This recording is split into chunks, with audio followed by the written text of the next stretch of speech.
Right breaking news చూస్తున్నాం. ఢిల్లీలోని రాణి గార్డెన్లోని గీతా కాలనీలో భారీ అగ్ని ప్రమాదం జరిగింది.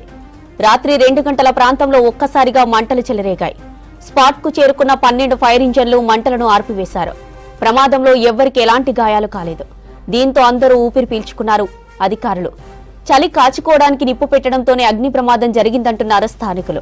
ఘటనపై కేసు నమోదు చేసి దర్యాప్తు చేపట్టామన్నారు పోలీసులు. ఢిల్లీలోని రాణి గార్డెన్లోని గీతా కాలనీలో భారీ అగ్ని ప్రమాదం జరిగింది. రాత్రి 2 గంటల ప్రాంతంలో ఒక్కసారిగా మంటలు చెలరేగాయి. స్పాట్ కు చేరుకున్న 12 ఫైర్ ఇంజన్లు మంటలను అదుపు చేశారు. ప్రమాదంలో ఎవరికి ఎలాంటి గాయాలు కాలేదు. దీంతో ఊపిరి పీల్చుకున్నారు అధికారులు. చలి కాచుకోవడానికి నిప్పు పెట్టడంతోనే అగ్ని ప్రమాదం జరిగిందంటున్నారు స్థానికులు. ఘటనపై కేసు నమోదు చేసి దర్యాప్తు చేపట్టామన్నారు పోలీసులు.